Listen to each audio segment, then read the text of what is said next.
Bismillahirrahmanirrahim. Assalamualaikum warahmatullahi wabarakatuh. Perkenalkan, nama saya Huamir Nala Misran dari Program Studi Pendidikan Fisika Universitas Hairun Ternate. Mungkin pada awal munculnya video ini teman-teman itu sudah melihat gitu atau sudah tahu bahwa kita itu hari ini akan membahas apa. Nah, jadi yang akan kita bahas hari ini yaitu terkait dengan molekul, zat padat, dan juga tingkat-tingkat energi. Nah, untuk molekul, zat padat, dan juga tingkat-tingkat energi ini, nantinya kita itu akan membahas terkait dengan subpokoknya gitu. Subpokok bahasannya itu kita itu akan membahas terkait dengan energi ikat molekul, ikatan ion, ikatan kovalen, difraksi sinar X, ikatan pada kristal, pita energi, dan juga tingkatan energi. Nah, jadi kita akan masuk pada awalnya gitu atau pendahuluan yang dimana bahwa pada umumnya atom tunggal tidak memiliki konfigurasi elektron yang stabil seperti gas mulia, maka atom-atom bergabung membentuk molekul dengan cara berikatan dengan atom yang lain. Nah, dari pembahasan atau penjelasan tadi, sebelumnya kita itu telah ketahui bersama bahwa atom itu kan terdiri atas tiga, yaitu proton, elektron, dan juga neutron.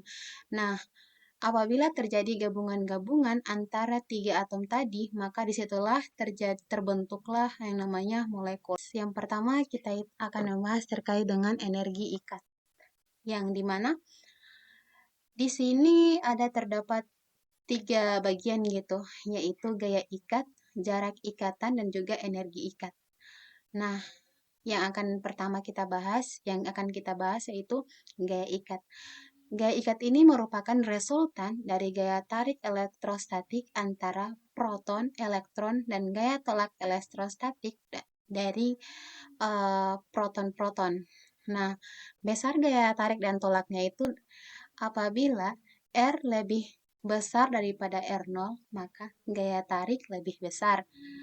Dan apabila R lebih kecil dari R0, maka gaya tolaknya lebih besar. Dan apabila R sama dengan alfa, maka gaya tarik dan gaya tolak sama dengan 0. Dan jika R sama dengan R0, maka gaya tarik sama dengan gaya tolak, sehingga R0 disebut jarak keseimbangan atau jarak ikatan. Dari sini teman-teman itu bisa melihat dari pembahasan yang telah saya paparkan bahwa dari R sama dengan R0, R lebih besar dan R lebih kecil, ternyata R0 itu merupakan gaya ikatnya gitu. Gaya ikat antara jarak ikatan tadi, atau disebut dengan jarak keseimbangan. Lanjut, kita akan masuk ke energi ikatan atau energi molekul. Nah, jadi energi molekul ini atau energi ikatan ini merupakan jika R dan alfa itu merupakan energi potensial sistem 0. Jika nilai R makin kecil, maka nilai negatif energi potensial semakin bertambah besar. Jika jarak pisah R sama dengan jarak ikat, atau dalam kurung R sama dengan R0, maka energi potensial mencapai minimum. Dari situ teman-teman itu bisa melihat bahwa jika nilai R dia itu lebih kecil atau makin kecil, maka energi potensial itu atau tadi alfanya itu dia itu semakin bertambah besar gitu. Nah, di pembahasan sebelumnya ini kan tadi itu R0 itu merupakan jarak ikatan, dan juga tadi teman-teman juga itu sudah melihat bahwa alfa itu merupakan energi potensial dengan sistem 0. Dan apabila R dia itu sama dengan R0, maka energi potensial itu mencapai minimum. Nah, sekarang kita masuk ke ikatan ion, yaitu terjadi karena adanya serah terima antara elektron valensi. Nah, contoh yaitu Na. Na itu kan kita telah ketahui bersama bahwa yaitu natrium. Dan Na dia bereaksi dengan Na plus ditambah E dan juga Cl. Cl tambah E bereaksi menghasilkan Cl minus. Nah, sehingga menghasilkan Na plus ditambah Cl minus bereaksi dia bereaksi menghasilkan NaCl. Nah, di situ dapat kita jelaskan bahwa natrium itu memiliki satu elektron pada kuartil luarnya, cenderung untuk melepasnya untuk membentuk Na+, diperlukan energi ionisasi minus 5,1 elektron valensi. Klorida atau Cl memiliki 7 elektron kuartil luar. Agar lebih stabil menangkap satu elektron dari luar untuk membentuk Cl- dengan membebaskan energi 3,6 elektron valensi atau afinitas elektron. Nah, lanjut masuk ke ikatan kovalen. Nah, ikatan kovalen ini merupakan patungan elektron valensi dari kedua atom. Contohnya, atom hidrogen H memiliki konfigurasi 1s⁻1. Akan lebih stabil jika pemakaian bersama sepasang elektron dengan sebuah elektron hidrogen yang lain, sehingga membentuk molekul H2. Teman-teman bisa melihat dari gambar yang telah dipaparkan bahwa di situ itu kan adanya H dengan reaksinya itu kan dia searah jarum jam. Tetapi dengan H yang satu dia itu berlawanan dengan arah jarum jam. Nah, jadi dari dua atom tadi dia itu menghasilkan H2. H ditambah H menghasilkan H2. Nah, itulah sehingga mereka itu namanya bersaling perikatan gitu. Selanjutnya kita masuk pada zat padat. Nah, zat padat itu sifat-sifat zat padat bergantung pada jenis atom penyusunnya dan juga struktur materialnya. Berdasarkan struktur atom dalam zat padat, dikenai dua macam zat padat, yaitu kristal dan atmorf. Jenis ikatan pada zat padat ini, dia itu terdapat ada 5, yaitu ikatan ion, kovalen, logam van der Waals, atau ikatan hidrogen. Nah, selanjutnya kita masuk pada struktur atom dalam zat padat, yaitu kristal. Nah, kristal itu merupakan zat padat yang susunan atom-atom atau molekul memiliki keteraturan pada jarak panjang dan berulang. Perhatikan perbedaan. Nah, dari sini teman-teman bisa lihat perbedaan antara susunan atom kristal dan atom amorf. Teman-teman bisa lihat sendiri pada gambarnya. Nah, di situ kan ada kristal dan juga amorf. Dari gambar tersebut kan pasti beda ya? Iyalah, masa enggak? Nah, lanjut pada difraksi sinar X. Difraksi sinar X ini dia itu dapat memastikan gitu antara struktur atomik dari kristal dan menggambarkan 3 dimensi susunan yang sesungguhnya dalam atom-atom itu. Nah, teman-teman bisa melihat dari contoh kristal NaCl atau natrium klorida. Pada gambar yang 3 dimensi, itu terdapat ada susunan-susunannya gitu, dan dia itu seperti bangun ruang lah. Kalau kita tahu sendiri kan kalau 3 dimensi itu kan dia seperti bangun ruang, dan juga 2 dimensi itu dia datar. Contohnya itu kalau dalam kehidupan sehari-hari itu papan tulis dan lain sebagainya. Jadi saat dalam 3 dimensi tadi dia itu saling bersusun-susun gitu, dan 2 dimensi itu juga sama, hanya saja perbedaannya itu terdapat bahwa pada 3 dimensi ini dia seperti bangun ruang, dan juga 2 dimensi dia bangun datar. Nah, kita lanjut pada difraksi sinar X berikutnya.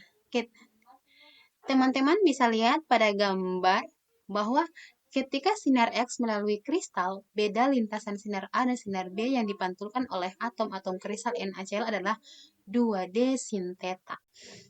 Nah, teman-teman bisa melihat di situ kan ada 2D sin theta. Interferensi saling memperkuat kedua sinar pantul itu terjadi bila beda lintasan sama dengan kelipatan bulat dari panjang gelombang sinar X. Nah, sehingga rumus yang dapat diperoleh yaitu N kali alfa sama dengan 2D sin theta, yang dimana N itu merupakan orde, alfa itu merupakan panjang gelombang, D merupakan jarak antar atom, dan theta merupakan sudut antara sinar datang dengan garis mendatar. kita masuk pada kekerasan zat padat. Nah, di sini ada pertanyaan gitu. Mengapa intan dan arang? Nah, intan dan arang ini merupakan apa ya? Susunan kristal gitu. Ini kristal intan dan juga kristal alang. Alang, maksudnya arang.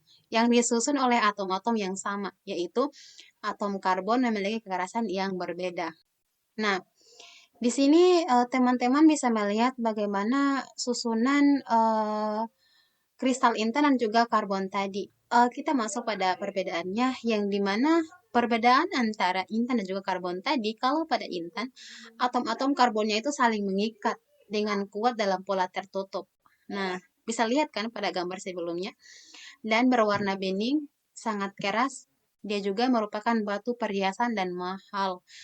Pasti ya, kita sudah pernah dengar terkait dengan intan. Nah, intan itu kan sangat mahal sekali gitu. Mereka itu hampir 11-12 dengan emas dan lain sebagainya. Nah, dan kalau karbon ini, dia itu atom-atomnya hanya terikat kuat pada tiap lembaran. Sedangkan ikatan antar atom pada lembaran yang berdekatan relatif lebih lemah. Nah, dan juga warna dari karbon tadi itu merupakan warna hitam dan dia tidak keras. Mudah dibuat dan murah. Nah, itu perbedaan antara intan dan juga karbon. Nah, di sini ada ikatan-ikatan. Tadi kan kita sudah sebutkan gitu terkait dengan ikatan-ikatan itu pada kristal. Nah, ikatan-ikatan ini ada tadi sudah saya sebutkan yaitu 5, ada kovalen. Yang dimana asal ikatannya itu patungan elektron. Dan sifatnya itu sangat keras, titik lebur tinggi, larut dalam sedikit cairan, transparan terhadap cahaya tampak. Nah, yang kedua itu ionik. Ionik ini gaya tarik-menarik elektrostatik antara ion positif dan ion negatif. Dan sifatnya itu keras, titik lebur tinggi, mungkin larut dalam cairan polar seperti air. Dan yang ketiga itu logam, asal ikatannya itu gaya tarik-menarik elektrostatik antara ion positif logam dan awan elektron. Dan sifatnya itu berkilauan, menghantarkan kalor dan listrik dengan baik. Nah, yang keempat itu jenis ikatannya itu van der Waals dan asal ikatannya itu yaitu gaya van der Waals akibat distribusi muatan yang tidak simetris. Dan sifatnya itu dia lunak, titik lebur dan titik ini rendah, larut dalam cairan kovalen. Dan yang kelima itu hidrogen, asal ikatannya itu gaya tarik-menarik elektrostatik kuat antara hidrogen pada satu molekul dengan atom N0 atau F. Dan sifatnya itu lebih kuat dari ikatan van der Waals. Titik lebur dan titik didih lebih tinggi dari ikatan van der Waals. Lanjut, kita masuk ke pita energi. Nah, dalam pita energi ini kita akan membahas terkait dengan tingkatan-tingkatan energi dalam satu kelompok yang berdekatan. Nah, di sini ada energi. Teman-teman bisa lihat sendiri pada gambar bahwa ada tingkat energi 3S dengan atom 2 natrium dan juga tingkat energi 3S dengan 6 atom natrium yang saling berdekatan. Kita bisa lihat di sini antara perbedaan antara tingkat energi 3S dengan 6 atom natrium tadi yang saling berdekatan dengan tingkat energi 3S dengan menggunakan banyak atom natrium.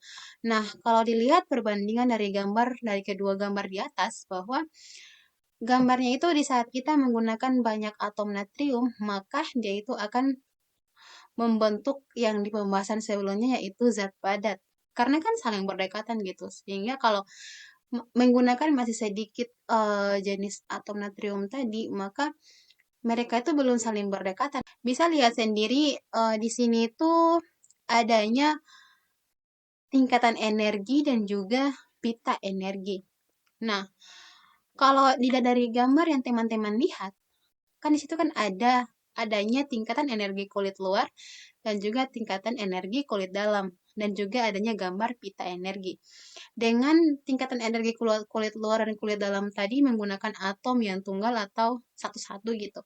Sementara kalau dalam pita energi itu menggunakan atom banyak berdekatan, yang saling berdekatan. Di sini ada pita energi atom banyak yang berdekatan, yaitu adanya pita konduksi dan juga pita valensi.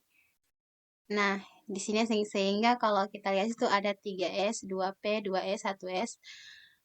Dan kalau di sini tuh ada gambar itu di mana tuh celah terlarang, yang dimana celah terlarang tadi dia itu energi yang tidak dapat dimiliki oleh elektron.